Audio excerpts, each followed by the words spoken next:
नमस्कार। एमए हिंदी के विद्यार्थियों का इस वीडियो कार्यक्रम में स्वागत है। आज हम स्कंदगुप्त नाटक का अध्ययन करेंगे, यानी कि स्कंदगुप्त नाटक के बारे में बातचीत करेंगे। जैसा कि आप जानते हैं, स्कंदगुप्त नाटक आपके पाठ्यक्रम MHD 4 में शामिल किया गया है। MHD 4 नाटक और अन्य गद्य विधाएं। तो स्कंदगुप्त नाटक पर संभव है आपने और भी वीडियो कार्यक्रम देखे होंगे, सुने होंगे, लेकिन आज जो है हम इसके संपूर्ण स्कंदगुप्त नाटक पर बातचीत करेंगे। स्कंदगुप्त नाटक के लेखक हैं जयशंकर प्रसाद। जयशंकर प्रसाद छायावाद के बहुत बड़े कवि थे। आप सब जानते हैं उनके नाम को, आपने उनकी कविताएं भी पढ़ी होगी। उन्होंने कविताएं लिखी, महाकाव्य लिखा, कामायनी जैसा मशहूर महाकाव्य उन्होंने लिखा, और उसके अलावा उन्होंने कहानियाँ लिखी, उपन्यास लिखे। तो इस तरह से आप देखेंगे कि जयशंकर प्रसाद एक बहुमुखी प्रतिभा के लेखक थे। जैसा मैंने बताया, कवि थे, नाटककार थे, कहानीकार थे, उपन्यासकार थे और निबंधकार थे। उन्होंने कविता के अंदर अपनी शुरुआत जो है वो ब्रज भाषा में कविता लिखने से की, जो उस समय ज़्यादातर कवि ब्रज भाषा में कविता लिखने से शुरुआत करते थे और उसके बाद धीरे धीरे वो खड़ी बोली में कविता लिखने लगते थे। उनकी जो प्रसिद्ध काव्य रचनाएं हैं उसमें चित्राधार, महाराणा का महत्व, झरना, आंसू, लहर आदि की चर्चा हम कर सकते हैं, और महाकाव्य के रूप में कामायनी। इन्होंने कई सारे नाटक लिखे। उर्वशी चंपू उनका पहला एकांकी नाटक था, जो चंपू के रूप में था। सज्जन और प्रायश्चित और एकांकी नाटक थे, और इसके अलावा उन्होंने बहुत सारे नाटक लिखे। कल्याणी परिचय, करुणालय, राजश्री, विशाख, अजातशत्रु, जन्मेजय का नाग यज्ञ, कामना, स्कंदगुप्त, एक घूंट, चंद्रगुप्त और ध्रुव स्वामिनी। उनके जो नाटक है उनकी शुरुआत, नाटक लेखन की शुरुआत एक तरह से कह सकते हैं कल्याणी परिचय से हुई 1912 से, और उनका अंतिम जो नाटक है वो ध्रुव स्वामिनी है, जो 1933 में उन्होंने लिखा था। स्कंदगुप्त जो आपके पाठ्यक्रम में है वो 1928 में उन्होंने लिखा था। ये काफ़ी बड़ा नाटक है, और इस नाटक में जो है उन्होंने स्कंदगुप्त, जो गुप्त वंश का एक बहुत ही महत्वपूर्ण सम्राट था, उसके जीवन को आधार बनाकर, उसके समय को आधार बनाकर उन्होंने नाटक लिखा था। नाटक के बारे में हम आगे और चर्चा करेंगे, लेकिन मैं आपको ये बताना चाहता हूँ कि जयशंकर प्रसाद के जितने भी नाटक हैं वो सभी ऐतिहासिक नाटक हैं, यानी कि उन्होंने इतिहास की कथाओं को लिया है। लेकिन इतिहास पर लिखते हुए भी, और ख़ास बात यह है कि जयशंकर प्रसाद ने जो इतिहास लिखा है वो ज़्यादातर पुराना इतिहास है, प्राचीन काल से संबंधित है। मध्ययुगीन इतिहास पर उन्होंने शायद कुछ भी नहीं लिखा है नाटक में। कविता में तो लिखा है, जैसे कि उनकी प्रलय की छाया कविता जो है वो मध्ययुगीन चरित्र को लेकर है। लेकिन जो नाटक उन्होंने लिखे हैं उसमें जन्मेजय का नाग यज्ञ को छोड़कर बाकी सभी नाटक जो है वो एक तरह से हम उसे ऐतिहासिक मान सकते हैं, और इस रूप में स्कंदगुप्त भी एक ऐतिहासिक नाटक है। मैंने आपको बताया कि उन्होंने उपन्यास लिखे, कंकाल, तितली और इरावती, 3 उपन्यास लिखे। उन्होंने बहुत सारी कहानियाँ लिखी, उसमें से आकाशदीप, पुरस्कार आदि कहानियाँ हो सकता है आपने पढ़ी भी हो, और उनका एक निबंध संग्रह भी है, काव्य और कला तथा अन्य निबंध। तो हम अब अपनी चर्चा जो है स्कंदगुप्त नाटक पर केंद्रित करेंगे। स्कंदगुप्त नाटक जो है, जैसा मैंने बताया, ये ऐतिहासिक नाटक है। गुप्त वंश के सम्राट कुमार गुप्त के बेटे थे स्कंदगुप्त, और उनका काल जो है वो 5वीं सदी था, यानी कि आज से लगभग 1500-1600 साल पहले की एक कहानी है। इसमें कुमारगुप्त के जो बड़े बेटे हैं स्कंदगुप्त, उनको एक तरह से इस नाटक का नायक बनाया गया है, जिन्हें स्कंदगुप्त विक्रमादित्य के नाम से जाना जाता है। उस समय के बारे में हमें बहुत जानकारी नहीं मिलती, बहुत कम जानकारी मिलती है। लेकिन आप देखेंगे कि जयशंकर प्रसाद, जिनकी इतिहास में बहुत गहरी रुचि थी, उन्होंने अपने समय पर जो भी उपलब्ध साहित्य था, इतिहास संबंधी ग्रंथ थे, उनका अध्ययन करके उन्होंने स्कंदगुप्त के बारे में कई सारे तथ्यों की, और उस समय का जो काल था, उस समय उससे संबंधित जो बहुत सारे तथ्य थे, उन तथ्यों को उन्होंने सामने रखा। और इस नाटक में एक भूमिका उन्होंने लिखी है, जिसमें उन्होंने ये बताया है कि किस तरह से स्कंदगुप्त के बारे में हमें क्या क्या जानकारी मिलती है, कौन सी घटनाएं हैं जो ऐतिहासिक है, और इनसे एक पूरी कथा का ढांचा खड़ा किया जा सकता है। 5वीं शताब्दी में हिंदुस्तान पर कुछ बाहरी आक्रमण भी हो रहे थे, खास तौर पर शक और हूण। शक और हूणों के आक्रमण के कारण जो है देश की सुरक्षा का सवाल जो है सबसे बड़ा सवाल था, और इस रूप में देखें तो देश की रक्षा करना और एक बड़ा राष्ट्रीय कर्तव्य माना जा सकता है। हम जानते हैं कि 5वीं शताब्दी में जो शासक थे वो सामंती शासक थे। आज हम जिस राष्ट्र की संकल्पना के बारे में बात करते हैं, वैसा उस रूप में पूरा राष्ट्र नहीं था, लेकिन निश्चित रूप से भारत, जिसे भारत के तौर पर जाना जाता है, वो भारत शब्द प्रयुक्त होता था इस पूरे क्षेत्र के लिए। और इस तरह से जयशंकर प्रसाद ने उस काल के में जो कुछ भी घटित हुआ उसको वर्तमान से जोड़कर देखा उन्होंने। हम इस पक्ष पर भी आगे और विस्तार से बात करेंगे। यहाँ थोड़ा सा हम कुमारगुप्त और स्कंदगुप्त के बारे में जान लें। कुमारगुप्त जो सम्राट थे, उनकी 2 रानियाँ थीं, और प्रत्येक रानी से एक एक बेटा था। एक रानी जो बड़ी रानी थी, जिसका नाम इतिहास ग्रंथों में नहीं मिलता, जिसे कि इन्होंने यहाँ पर देवकी नाम दिया है, और दूसरी रानी अनंत देवी। जो बड़ी रानी थी उनके बेटे थे स्कंदगुप्त, और अनंत देवी के बेटे का नाम था पुरगुप्त। अनंत देवी चाहती थी कि उनका बेटा पुरगुप्त जो है शासक बने, और इस कारण से जो साजिश उन्होंने रची दूसरों के साथ मिलकर, और जिसके कारण जो पारिवारिक कलह हुए, उसी को उन्होंने एक तरह से कहना चाहिए कि प्रसाद जी ने स्कंदगुप्त नाटक की कथा वस्तु का आधार बनाया है। परंपरा के अनुसार स्कंदगुप्त को शासक होना चाहिए, क्योंकि कुमारगुप्त का बड़ा बेटा स्कंदगुप्त था। लेकिन उत्तराधिकार का कानून जो है उस समय बहुत स्पष्ट नहीं था, यानी कि यह राजा पर निर्भर करता था कि वो अपने बड़े बेटे को शासन दे या दूसरे बेटों को शासन दे। तो इसलिए जो उत्तराधिकार संबंधी कानून में जो अव्यवस्था थी, उसका लाभ भी उठाया जाता था। लेकिन खास बात है कि अनंत देवी जो है वो ये चाहती थी कि स्कंदगुप्त की बजाय उनका बेटा पुरगुप्त शासक बने, उत्तराधिकारी बने। और उससे संबंधित बहुत सारी चीज़ें जो है, घटनाएं इस नाटक में घटित होती है। उसमें से बहुत सारी ऐतिहासिक है और बहुत सारी जो है वो कल्पना पर आधारित है।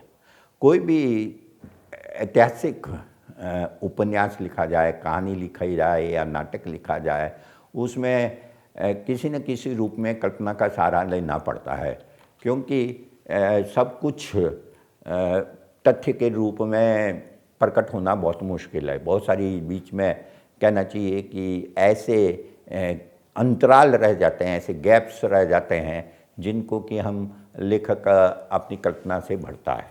जैसे मैंने बताया स्कंदगुप्त के बारे में, उसी तरह से उन्होंने जो भी ऐतिहासिक अध्ययन किया प्रसाद जी ने, उसके आधार पर उन्होंने यह निष्कर्ष निकाला कि जो संस्कृत के महान कवि और नाटककार कालिदास जो थे, वो एक नहीं बल्कि 2 व्यक्ति थे। वैसे भी इतिहास में 3 कालिदास का जिक्र आता है, 3 कालिदास का उल्लेख आता है। लेकिन उनका मानना था कि जिन्होंने नाटक लिखा वो कालिदास अलग थे। आप जानते हैं कि कालिदास ने अभिज्ञान शाकुंतलम, मालविका अग्निमित्रम, ये बहुत प्रसिद्ध नाटक लिखे थे और कुछ काव्य लिखे थे जिसमें रघुवंश, कुमार संभव आदि उनके काव्य थे। तो उनका ये मानना है प्रसाद जी का कि 5वीं सदी में जो मात्रगुप्त थे वह कालिदास थे और उन्होंने काव्य लिखा था, जबकि जो ईसा से 1 शताब्दी पहले कालिदास हुए उन्होंने नाटक लिखे थे। अभी इसमें कितना तथ्य और कितना नहीं है कहना मुश्किल है, लेकिन इतना ज़रूर है कि परंपरागत रूप से जो नाटककार कालिदास है और जो कवि कालिदास है वो एक ही माने जाते हैं, उन्हें अलग अलग नहीं माना जाता। अब हम देखें कि इसमें उन्होंने ऐतिहासिक घटनाओं के साथ कल्पना का संयोजन किस तरह से किया। आप देखेंगे कि इसमें कुछ पात्र ऐसे हैं जो ऐतिहासिक हैं, यानी जिनका उल्लेख हमें इतिहास में मिलता है।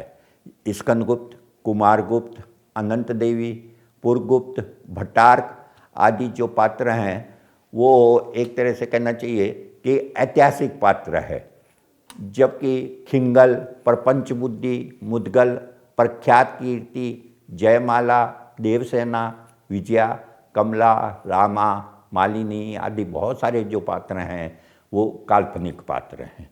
यानी कि इतिहास पर आधारित होने के बावजूद स्कंदगुप्त नाटक को नाटक के रूप में परिपूर्ण बनाने के लिए उन्होंने बहुत सारे काल्पनिक पात्रों की सृष्टि की और उसके द्वारा इस कथा का संयोजन किया। और ये जो काल्पनिक पात्र हैं उनसे जुड़े हुए जो प्रसंग और घटनाएं हैं वो भी काल्पनिक है। हम वास्तव में ऐतिहासिक किसे माने इसमें? ऐतिहासिक जो है वो कुछ चीज़ें हैं। नंबर 1, स्कंदगुप्त 5वीं शताब्दी का एक सम्राट था, कुमारगुप्त का बेटा था। नंबर 2, शक और हूणों का आक्रमण हो रहा था और ये एक बड़ा तथ्य था कि हूणों को जो विदेशी आक्रांता थे उनको हराकर एक तरह से वापस हिंदुस्तानियों या भारतीयों के हाथ में सत्ता हो, यह संघर्ष एक तरह से कहना चाहिए कि ऐतिहासिक रूप से ये एक सत्य है। हम इसे राष्ट्रीयता से जुड़ें या न जुड़ें वो उतना महत्वपूर्ण नहीं है, क्योंकि जयशंकर प्रसाद का मानना था कि जो ऐतिहासिक कथानक है उसके माध्यम से हम अपने वर्तमान को जोड़ सकते हैं, वर्तमान की समस्याओं को अभिव्यक्ति दे सकते हैं। तो इस पर हम आगे और विचार करेंगे। स्कंदगुप्त नाटक जो है ये लिखने का उनका उद्देश्य क्या था? जैसा कि हम जानते हैं कि ऐतिहासिक नाटक भले किसी भी काल में लिखा गया हो, लेकिन उसका उद्देश्य जो है वो वर्तमान होता है। वर्तमान की समस्याएं इतिहास के माध्यम से प्रस्तुत की जाती है। प्रसाद जिस समय नाटक लिख रहे थे, कविताएं लिख रहे थे, अपना साहित्य रच रहे थे, वह समय जो था हमारे देश में आज़ादी का, स्वाधीनता का संघर्ष चल रहा था और हमारे देश पर अधिकार किसका था? एक विदेशी आक्रांता का, यानी कि अंग्रेज़ों का राज था। और उस अंग्रेज़ों के राज से देश को आज़ाद कराने के लिए जो संघर्ष चल रहा था वो बहुत महत्वपूर्ण था। दूसरी चीज़ यह है कि भारत एक ऐसा देश है जहाँ बहुभाषी, बहुधार्मिक और बहुसांस्कृतिक देश का कह सकते हैं, यानी कि जहाँ एक से अधिक भाषाएं इस्तेमाल होती है, जहाँ एक से अधिक धर्म मानने वाले लोग रहते हैं। आप जानते हैं कि आज भी यहाँ पर हिंदू, मुसलमान, सिख, ईसाई, बौद्ध, जैन, पारसी बहुत सारे धर्मों को मानने वाले लोग रहते हैं और इसी तरह से सांस्कृतिक रूप से भी बहुत तरह की विविधता है। ऐसा नहीं है कि भारत के बारे में यह कहा जा सके कि यहाँ पर सिर्फ एक ही धर्म के मानने वाले लोग हैं, एक ही नस्ल के लोग हैं, एक ही भाषा बोलने वाले लोग हैं, ऐसा नहीं है। और ये सत्य जो हिंदुस्तान के बारे में है, ये सत्य आज से 2000 साल पहले भी उतना ही बड़ा सत्य था। उस समय भी जो है भारत बहुभाषी, बहुधार्मिक और बहुसांस्कृतिक देश था। जिस समय की कहानी स्कंदगुप्त में कही गई है उसमें भी आप देखेंगे कि हिंदू थे, जिन्हें हम चाहें तो ब्राह्मण धर्म कह सकते हैं, और दूसरे बौद्ध थे। बौद्ध और हिंदुओं के बीच में एक तरह से धार्मिक सामाजिक संघर्ष भी था। दोनों की मान्यताएं अलग थी, दोनों की परंपराएं अलग थी और इसके कारण उनके बीच में संघर्ष भी होता था।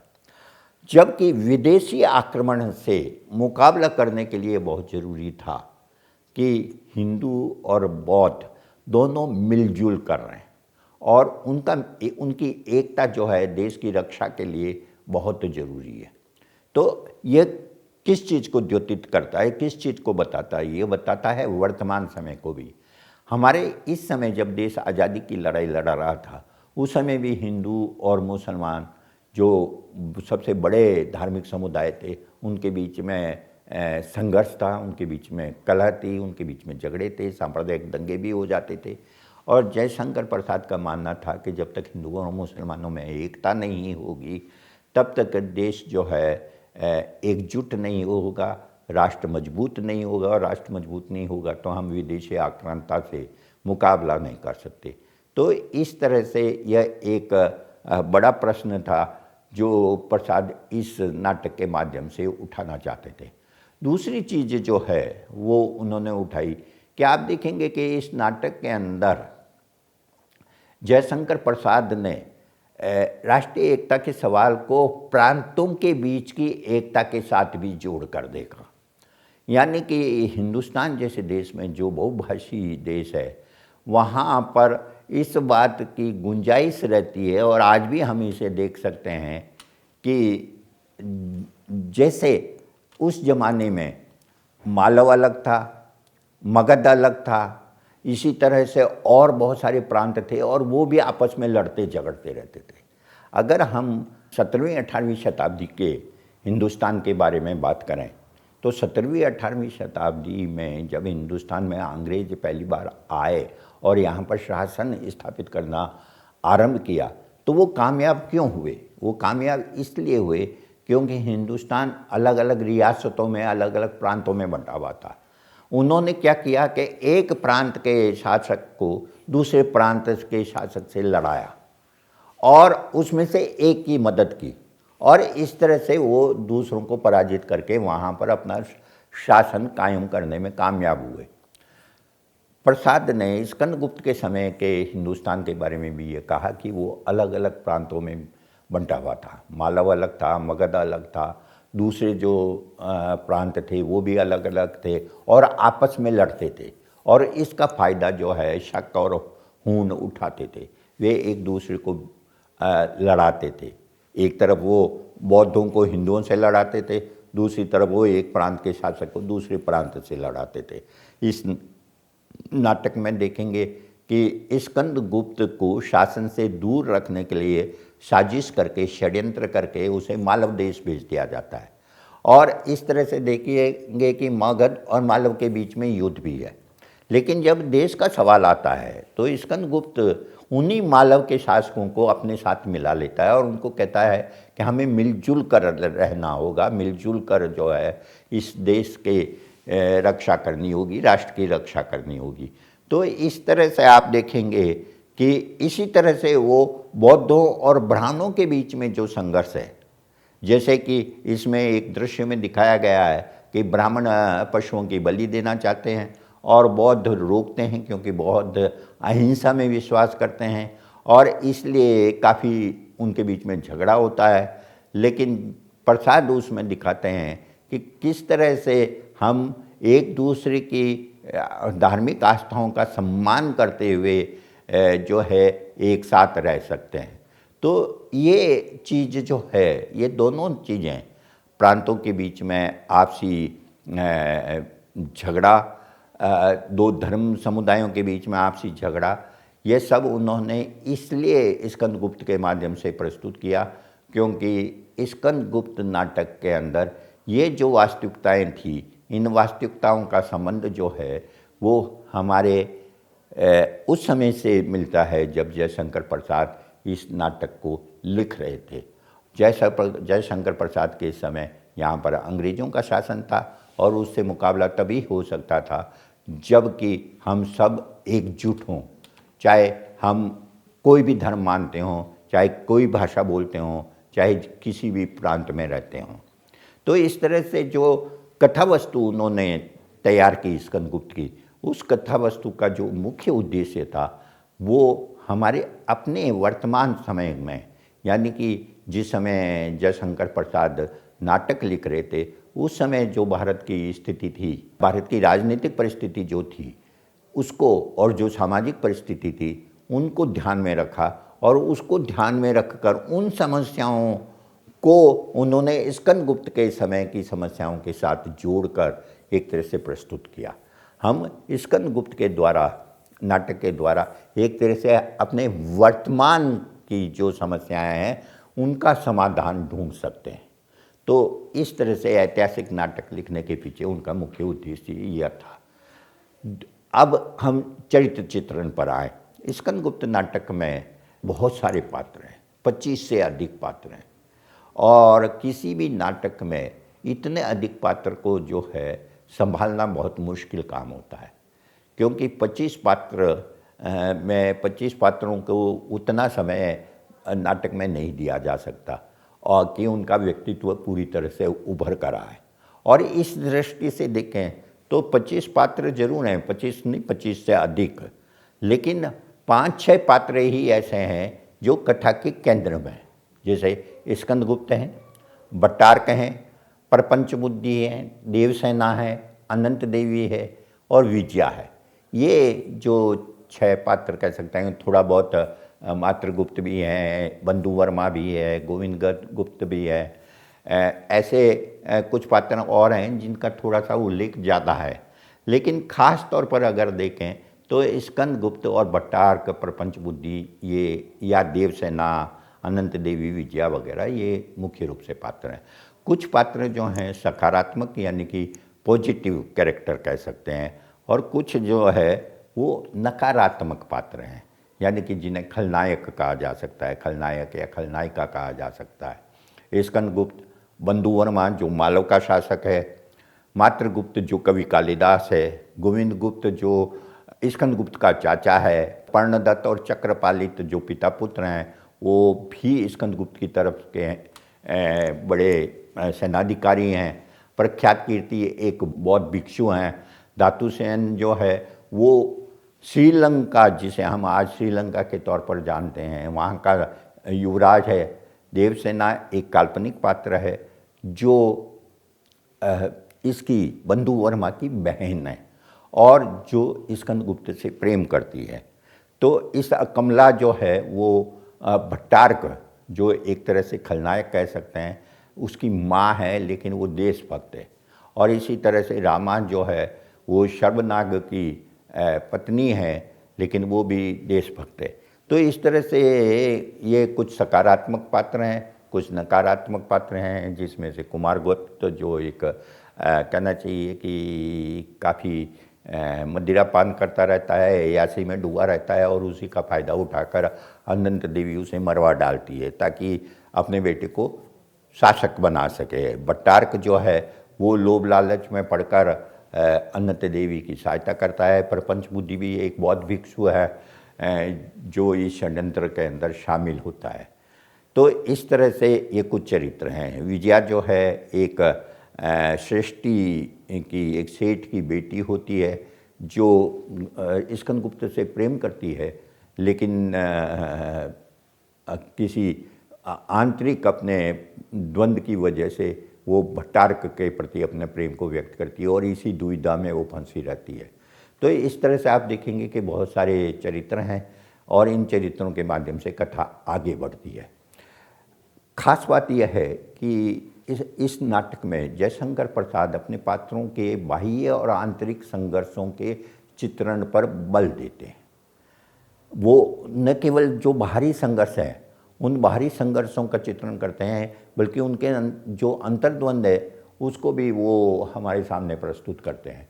तो इस तरह से आप देखेंगे कि ये इससे क्या हुआ है कि जो चरित्र है वो उनका ज़्यादा गहराई से चित्रण हुआ। वैसे भी जयशंकर प्रसाद चरित्र चित्रण, जयशंकर प्रसाद के नाटक जो है वो चरित्र चित्रण प्रधान है। दूसरी चीज़ जो है कि उनके जो सकारात्मक चरित्र हैं उसमें राष्ट्रीय भावना और राष्ट्र के लिए त्याग और बलिदान करने की भावना का बहुत महत्व है, और वे एक तरह से पूरी तरह से अपने को राष्ट्रीय भावना से प्रेरित होकर उनके कार्य संचालित होते हैं। जहाँ तक रंगमंच की दृष्टि से हम स्कंदगुप्त नाटक की पर विचार करें तो रंगमंच की दृष्टि से यह बहुत ही चुनौतीपूर्ण नाटक है। वैसे जयशंकर प्रसाद के नाटक रंगमंच की दृष्टि से बहुत चुनौतीपूर्ण थे, क्योंकि जयशंकर प्रसाद जो है वो नाटक को रंगमंच को ध्यान में रखकर नहीं लिखते थे, बल्कि उनका मानना था कि नाटक को ध्यान में रखकर रंगमंच की व्यवस्था होनी चाहिए, न कि रंगमंच को ध्यान में रखकर नाटक की व्यवस्था होनी चाहिए।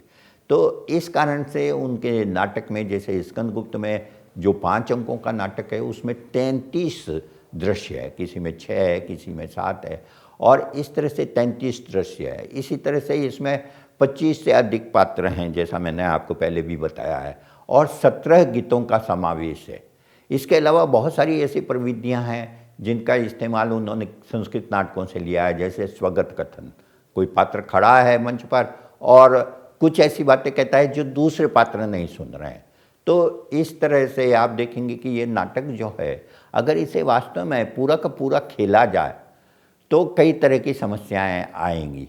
एक तो इतने अधिक पात्रों को संभालना बड़ा मुश्किल है, फिर हर दृश्य में यवनिका यानी पर्दा गिरता है और पर्दा उगता है। अगर उसको ध्यान में रखें तो ये नाटक जो 1.5-2 घंटे में समाप्त हो जाना चाहिए, वो नाटक हो सकता है कि 7-8 घंटे में भी पूरा होना मुश्किल हो।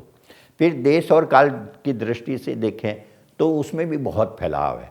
कभी कहानी मगध में चलती है, कभी कहानी उज्जैन में चलती है, कभी कहीं और चलती है। तो इस लिहाज से भी जो है कथा का विस्तार बहुत ज़्यादा है, काल का विस्तार भी बहुत ज़्यादा है। तो हर दृश्य के अंदर कथा जो है एक जगह से दूसरी जगह पहुंच जाती है।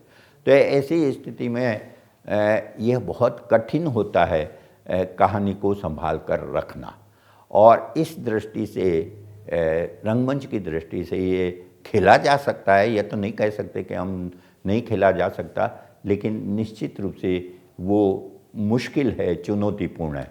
इसका अंत जो है वो जयशंकर प्रसाद ने इसका अंत न तो सुखांत किया है और न दुखांत किया है, बल्कि इस उदासी भरा अंत है। और इस रूप में अगर आप विचार करें तो ये स्कंदगुप्त एक साहित्यिक नाटक है जो पढ़े जाने के लिए ज़्यादा है, खेले जाने की दृष्टि से नहीं है। क्योंकि उनके समय में जो पारसी रंगमंच था उससे वे बहुत असंतुष्ट थे। उन्हें लगता था कि वो बहुत व्यावसायिक और मनोरंजन के लिए लिखा जाने वाला सतही किस्म का नाटक होता है। तो उन्होंने उससे अपने को अलग करने की कोशिश में जो है कोशिश की। वो उस कोशिश में उन्होंने जो नाटक लिखा वो साहित्यिक मूल्यवता की दृष्टि से निश्चय ही बहुत महत्वपूर्ण है, लेकिन नाटक को मंच पर खेलने के लिए वो बहुत उपयुक्त नहीं है। जैसे मैं आपको बताऊं कि पहले अंक के 7वें दृश्य में वो जो रंग संकेत देते हैं, उस रंग संकेत का इतना विस्तार है कि वो रंगमंच पर संभव नहीं है। जैसे भीमवर्मा का प्रस्थान, द्वार का टूटना, विजयी शत्रु सेनापति का प्रवेश, पुनः भीमवर्मा का आकर रोकना, गिरते गिरते भीमवर्मा का जयमाला और देवसेना की सहायता से युद्ध, सहसा स्कंदगुप्त का सैनिकों के साथ प्रवेश, युवराज स्कंदगुप्त की जय का घोष, शक और हूण स्तंभित हो जाते हैं। अब आप देखेंगे कि इतनी चीज़ें केवल रंग संकेत में कही गई है। ये एक ऐसा युद्ध जिसमें कि पूरी भारत की दांव पर लगी हुई है सत्ता, राजसत्ता जो आज़ादी की लड़ाई लड़ रहा है, वहाँ पर उस युद्ध को मंच पर नहीं दिखाया जा सकता। उसके लिए कोई और प्रवृत्ति उनको अपनानी चाहिए थी। साहित्यिक दृष्टि से निश्चय ही ये एक बहुत महान व श्रेष्ठ नाटक है, और इस रूप में आपको जरूर इसका अध्ययन करना चाहिए। धन्यवाद।